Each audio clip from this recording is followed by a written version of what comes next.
Sejam bem-vindos ao CDCC, essa casa que é nossa mãe, né, Paulo? E o Paulo, pai do Augusto, é também funcionário aqui, colega nosso de trabalho, então a gente está em casa hoje, né, Paulo? Obrigado, Silvia, pela toda a recepção que eu tive aqui no CDCC. Obrigado por todo mundo que compareceu, que está aqui agora. Eu estou muito feliz de todo mundo que está aqui. São pessoas que eu conheci em várias fases da minha vida, vários momentos diferentes. É emocionante conseguir reunir vocês aqui. Toda a arte, ela costuma ter um certo status, ela costuma ser vista de uma certa maneira, e na maioria das vezes, no meu entender, é uma maneira pouco convidativa para quem está olhando do lado de fora. Quem já está dentro da arte, está vivendo isso, está acessando isso, não tem questão nenhuma. Mas quem está de fora pode enfrentar essas barreiras. E essa barreira, eu digo ela tanto no sentido de consumir a arte. Às vezes a gente olha assim, um romance, um clássico de 400 páginas, se a gente já não está acostumado a isso, se a gente já não tem o hábito da leitura, a gente pode olhar isso com um certo receio. Quem sou eu para tentar ler um grande nome como Machado de Assis? Não só no consumo, mas também na escrita. Quem sou eu para tentar escrever uma história? Escrever um conto, escrever um romance, escrever um poema. O problema é que essas barreiras, elas são muito ilusórias. Porque o que era preciso para alguém começar a ler alguma coisa? O que é preciso para alguém começar a escrever alguma coisa? Porque o que aconteceu com esse livro foi o seguinte: o escritor dele, o autor dele, é o Rafael. Tá ali, ele está tirando fotos do evento. E foi um livro que eu acompanhei de perto. Eu acompanhei não o livro em si, mas o processo de criação desse livro. E antes, eu entendia que a literatura era uma coisa distante, era uma coisa extraordinária, era uma coisa que, se depois de 10 anos, mesmo gostando de escrever, eu ainda não tinha me identificado como um escritor e, portanto, eu não me identificaria nunca, esse livro mudou essas percepções, porque eu vi que não é uma coisa tão distante, não é uma coisa tão impensável. Ele estava vivendo isso. E, de repente, com esse exemplo perto de mim, eu tive essa percepção. Não é coisa de outro mundo, é coisa do meu mundo. Teve um começo. E eu comecei publicando alguns contos meus na Amazon. Mas a Amazon, esse formato de livro digital, ainda era pouco. Eu ainda não tinha tido essa experiência de pegar um livro na mão, que é uma coisa que parece coisa boba, mas faz falta isso. Se você escreve um livro, mas você não consegue pegar o livro na mão, parece que você não escreveu o livro. E ainda não tinha conseguido entregar um livro na mão da pessoa, falar do meu livro ali para a pessoa. E apesar da divulgação dos contos grátis, eu não sentia que as pessoas estavam lendo meu livro. Na FLUSP, a gente conheceu vários escritores. No primeiro dia da FLUSP, eu cheguei lá cedinho, eu estava com uns livros do Rafael na mochila, eu estava procurando, cadê a mesa dos escritores de São Carlos? Cadê a mesa dos escritores de São Carlos? Eu sabia que eles estavam lá e a gente ia pegar um espacinho lá para ficar vendendo com eles. Estava procurando. Aí eu achei lá, comecei a conversar com um escritor que estava lá, Antônio Faz, que ninguém mais, ninguém menos que o presidente da Academia Literária de São Carlos. Aproveitando esse encontro muito oportuno, o Faz foi me contando mais da academia, do projeto da academia. Durante os dias da FLUSP, eu conheci outros escritores também da academia. Acho que junto com o Faz estava o Tom, naquele primeiro momento. O Tom, infelizmente, não pôde vir hoje. Mas estava lá o Faz, o Tom, depois eu conheci a Adriana, depois eu conheci o Glauco está aqui, a Rose, a Giovana estava lá. Conheci também alguns outros escritores, o Nélio, o Flávio, que estão aqui no meio da gente. O Nélio, inclusive, eu vou falar, ele foi semifinalista do Prêmio Jabuti na categoria Contos desse ano. Conversei bastante com o Nélio, com o Flávio, tive um pouco de conversa com o Glauco, depois em outros momentos a gente conversou mais, em outras feiras. Fui tendo esse contato com escritores da cidade. Fui tendo contato com esse universo do livro que acontece na cidade. Durante muito tempo, eu nasci aqui, eu cresci aqui, eu estudei aqui, mas eu não sabia de toda a literatura que acontece em São Carlos. Não fazia ideia de que tinha uma academia literária, e eu só fui saber dela em eventos de livro. Então, muitas dessas coisas, eu fui descobrir essas coisas que acontecem na literatura de São Carlos nesses eventos que eu comecei a participar também aqui por causa do livro do Rafael. E quanto mais eu conhecia essa arte que mora ao lado, mais via que não é essa coisa que eu pensava antes, que está em outro mundo, mas é uma coisa da nossa realidade, que acontece à nossa volta, apesar de muitas vezes a gente não saber disso. Eu fui me empolgando mais, eu fui ganhando mais coragem, fui ganhando mais incentivos. Quando eu falo que a literatura é algo ordinário, não quer dizer que é fácil, mas que é possível, que é uma coisa realista, que é uma coisa que, se a gente fizer, se a gente se empenhar, dá para acontecer. Mas também tem alguma coisa de provocativa que gira em torno de microcontos. Porque um microconto, ele tem essa proposta de ser uma história contada em poucas palavras. Um parágrafo só para contar a história. E um parágrafo só que você vai ter que ler para captar essa história. Eu enxergo, se um microconto pudesse falar, eu acho que ele teria alguma personalidade assim que olharia pra gente e falaria assim: eu sou tão curto, tão pequeno, tão poucas palavras. Eu desafio você a me ler, a me interpretar, a entender o que eu estou falando. Como que você não vai entender um parágrafo de história? Então eu acho que microcontos têm esse teor provocativo. Quando a gente se vê desafiado, a gente se vê tentado a ler, tentado a interpretar, tentado a entender o que está dentro disso. E quando a gente menos percebe, a gente já leu o microconto, a gente já está pensando: o que está aqui? Que história é essa? Que personagens são esses? Que ideias são essas? Que conceitos são esses? De repente, lembra daquela barreira que faz com que as pessoas não queiram ler, separa as pessoas da leitura? De repente a pessoa lê um microconto, está pensando e nem se deu conta. O microconto ele tem essa possibilidade, esse potencial de fazer esse salto acontecer, reduzir essa barreira. A ideia de um texto curto muitas vezes é: você consegue ler um microconto, 10 segundos, 1 minuto, você lê. Pode ficar quebrando a cabeça mais um tempinho, mas você lê. Se você começar a gostar de ler a partir dessa porta de entrada, você pode se interessar também por ler outras coisas. Então, dentro desse projetinho de vários livros, começando agora com a metafísica, o que eu quero é abrir essa possibilidade dentro desse projeto.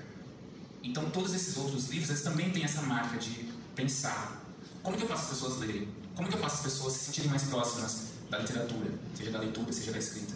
Como que eu torno tudo isso uma coisa mais acessível, mais convidativa para elas?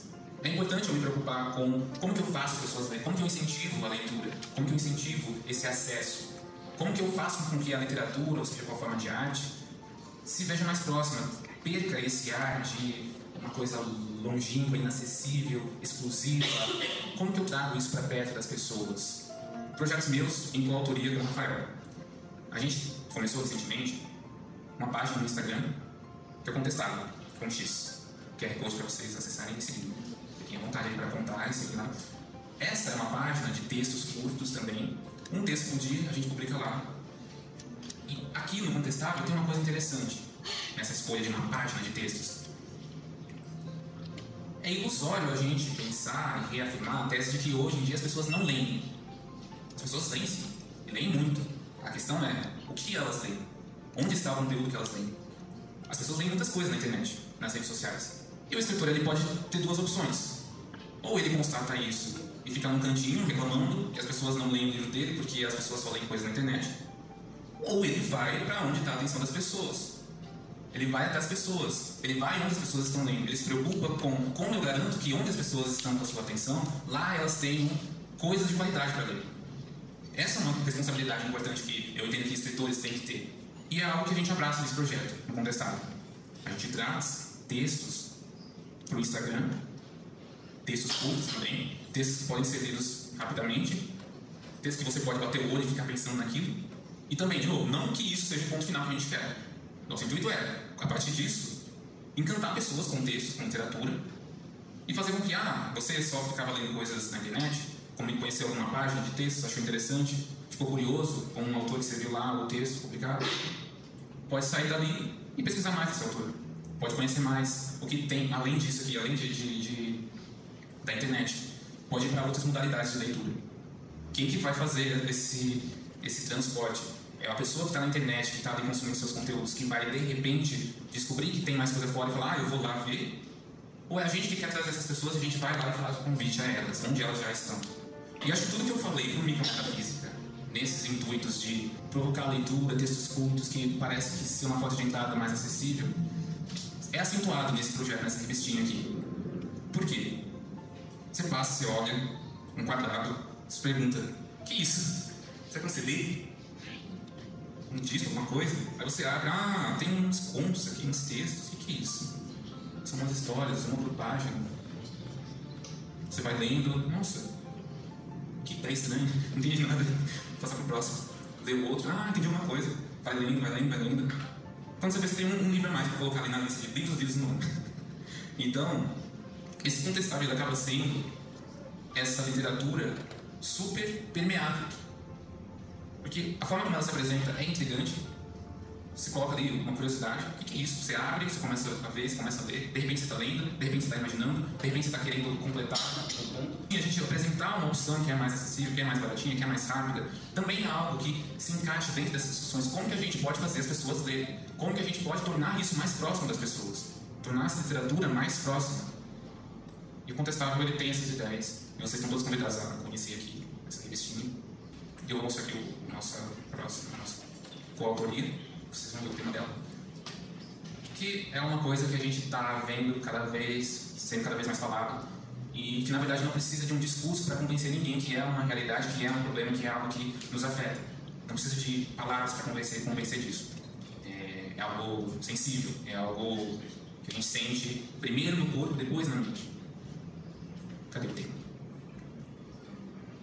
Essa é a primeira versão da capa da obra que a gente está trabalhando agora. Viva a evolução global. E a gente escolheu isso como tema. Crises climáticas, evolução global, ondas de calor. Como isso pode afetar a nossa vida. De formas que a gente até imagina ou de formas que inimagináveis. É ficção, o que a gente vai colocar aqui. Mas é uma ficção muito realista, porque diz respeito à nossa realidade. E, portanto, traz esse convite para o leitor chegar até o livro dentro dessa possibilidade. Eu estou falando da sua realidade. Quer vir conversar comigo sobre a sua própria realidade? Eu queria falar que eu acho, você falou de reduzir as barreiras de acesso, e eu acho muito difícil quando fala de preço mesmo, porque é caro ser um autor independente. Imprimir o livro, eu tive que passar por edição, a questão do design gráfico da capa do livro, impressão do livro. Cada livro saiu pra mim uns 30 conto, e eu vendi ele por 39, eu não tive quase lucro nenhum, porque eu ainda paguei as coisas do evento de lançamento, do marcador de página e divulgação, e de um monte de coisa envolvida, panfletagem que eu fiz. Então, eu não sei, eu realmente não sei. Eu não sei se isso é uma pergunta que tem resposta, né? Mas eu não sei como diminuir essa barreira, a barreira do preço final. Como que isso pode chegar nas pessoas custando mais barato? Se é tão caro ser autor independente, é tão caro, custa tão caro fazer isso. Posso responder? Com vocês, Antônio faz. Gente, primeiro, boa noite a todos. Eu fico muito contente que tenha muita gente, eu me chamo Antônio Faz, e isso é o que eu tenho trabalhado muito. A gente tem uma academia literária aqui, que são escritores todos, e temos trabalhado para ter mais escritores, mas principalmente para termos mais leitores. Antes de alguém ser escritor, obviamente tem que ser leitor. Então, um dos projetos que começou e é importante são clubes de leitura que a gente quer espalhar, tá? Agora, especificamente respondendo o que você falou e respondendo para quem pensa em escrever, não faz sentido você não vender o livro pelo triplo do valor que você gastou na impressão. Esse é valor quase mínimo. E hoje a gente tem possibilidade de imprimir livros por valores mais baixos. Mesmo quem não é membro da Academia Literária de São Carlos pode contar com a nossa ajuda, tanto o Rafael quanto o Além pode ajudar a encaminhar isso. E livro, pensando no todo, é um projeto. Eu tenho que saber o tamanho do livro. De repente eu faço um livro de 300 páginas, ele vai sair caro. Esse valor que você falou é caro, dá para fazer por muito menos que isso. A gente, não vou me estender com isso, mas a gente tem algumas ajudas de ideias, de onde imprimir, de que quantidade. Hoje você consegue imprimir de 50 em 50 tranquilo, e conforme você vende, você reimprime. E tem que pensar em pagar o autor. Essa brincadeira de querer ser lido, dar muito livro de graça, não faz sentido. Aí você não é profissional. Tudo bem, se você tem outra fonte de renda e quer com isso ser lido, fazer um livro, legal. Mas eu acho que a gente tem que ter o pensamento de que, mesmo que seja só um quinhão do nosso trabalho, o livro é um produto para ser vendido. Não faz sentido. Então, um dos objetivos da Academia Literária é trazer essa consciência para o dia a dia de quem quer ser escritor e também de quem é leitor. Gente, não faz o menor sentido você pedir para um amigo te dar um livro de graça. Isso é ofensivo. Ainda mais se é seu amigo. Você tem que ir lá e comprar. A academia ela tem essa ideia que eu acho interessante de ajudar escritores, colocar escritores em contato, porque isso faz muita diferença. Eu também entendo que ela tem um papel de formar leitores, que também é outra metade essencial quando a gente fala de fazer literatura acontecer. você já enfrentou essa necessidade de eu estou sentindo alguma coisa e preciso externar isso na minha leitura, no violino, quando você toca, ou também se você já teve o sentimento, mas não sabia o que era e também não sabia como, o que eu faço disso? Eu nem sei o que eu estou sentindo direito, mas eu estou sentindo alguma coisa. E aí eu queria saber como que é para você. Eu tenho muitos desses sentimentos, coisas que eu quero expressar, coisas que ficam na minha mente e não passam. E que vão dando textos com o tempo. Às vezes eu tenho uma ideia mais clara de como eu quero colocar no papel, às vezes fica um tempo e eu não vou procurando e demora um pouco para achar. O que tem sido essencial é isso, eu me dispor a voltar para o texto, a voltar a escrever, a voltar para o exercício de escrita e tentar, seja num formato diferente, seja num tipo de narração diferente, e ir explorando e me expondo a esse exercício, a essa prática da escrita. E uma hora acaba saindo, o que eu preciso expressar acaba saindo. Oi gente, boa noite, meu nome é Camila, eu sou escritora e produtora editorial e professora de escrita criativa. Nessa questão de como é que a gente faz para, enfim, trazer mais pessoas para a literatura, é um problema que ele está em tantos níveis. Então, quando eu dou aula de escrita criativa, os meus alunos eles chegam e falam: Camila, eu adorei, eu consegui entender. Esse escritor iniciante, ele acha que ele não consegue entender o processo da escrita.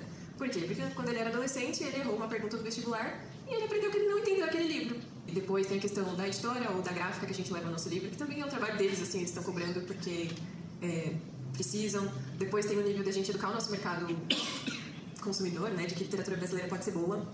A gente fica nesse lugar de alta literatura. E tudo que é contemporâneo, depois de Clarice Lispector, um beijo pra todo mundo, porque a gente não tem a sensação de que a gente consegue chegar nesse lugar. Eu acho que pra gente conseguir mudar esse cenário, são esforços como esses, assim, você chegando, apresentando seu livro e dizendo pra gente que não é possível, de que é totalmente realista você publicar um livro, se você se preparar e estudar pra isso. E permitindo esse acesso ao conhecimento e à informação. Também estou nessa linha de frente, eu trabalho mais nas redes sociais, eu ensino jovens escritores pelo TikTok, quem quiser depois procurar. Mas eu acho que a gente ainda vai, sabe assim, é tudo mato ainda. A gente vai lutar aí alguns anos antes de, sei lá, ter uns 50 escritores são-carlenses aqui e a gente conseguir fazer um mega evento, acho que vai levar um tempo. E eu vou fazer um resumo para quem quer escrever, que é o seguinte: não é você que escreve o livro, é o livro que escreve você. Essa pretensão da gente achar que a gente escreve, que a gente tem controle, isso é a maior barreira para quem quer escrever. Escritor sabe ouvir personagens. Quando você tenta controlar os personagens e não ouve o que eles querem dizer, é o caminho para o fracasso. E, coincidentemente, esse também é o problema da vida.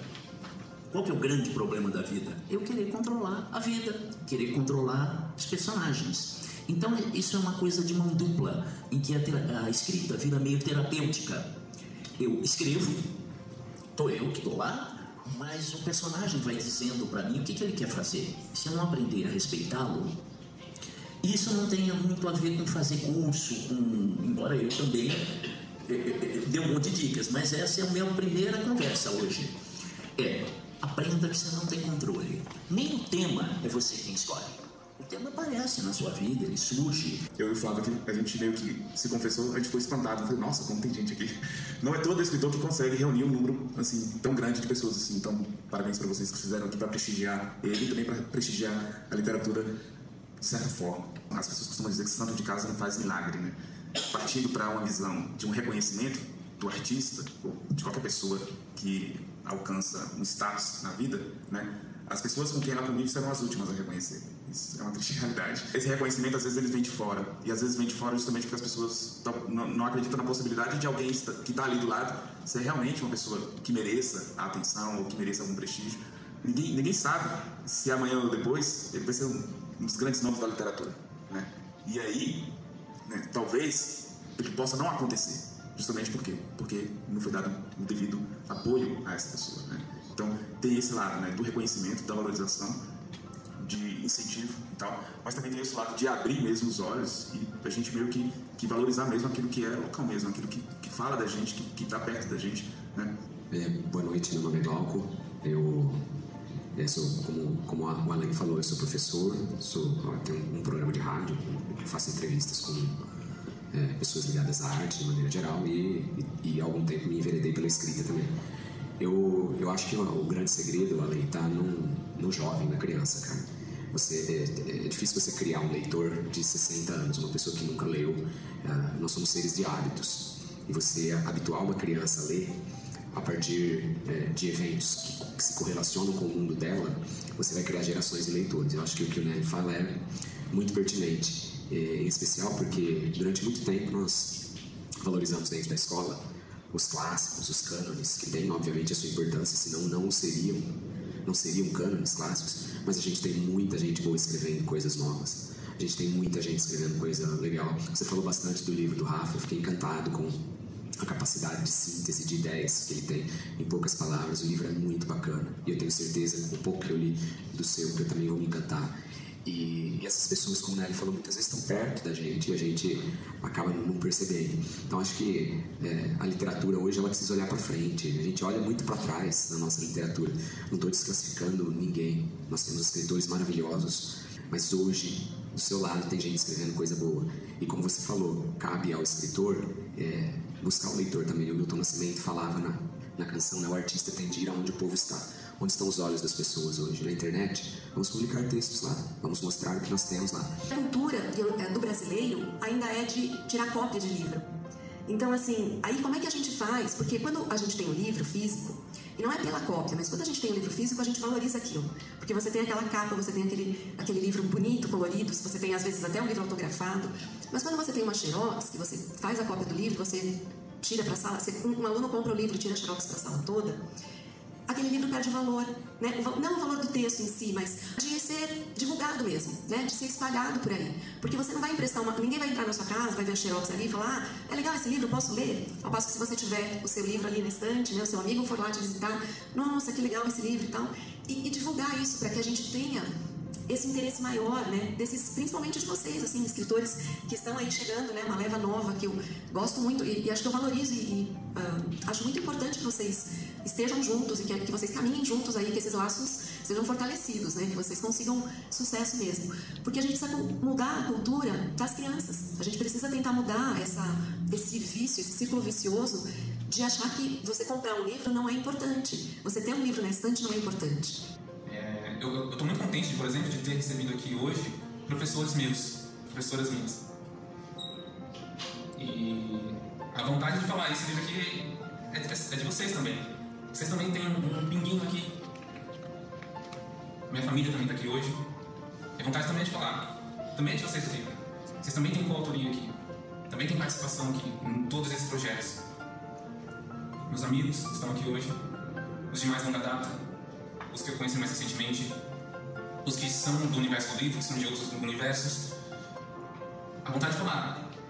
Tem um pouquinho de vocês aqui em todos esses livros. E eu quero terminar minha fala agradecendo a vocês por essa coautoria, por fazerem parte de tudo isso. E reitero, não é para ser um ponto final aqui, essa fala, essas ideias, é para a gente levar para frente, para a gente discutir agora um pouquinho mais. Eu quero ouvir vocês. Mas pra gente levar tudo isso em frente. E é isso. Muito obrigado.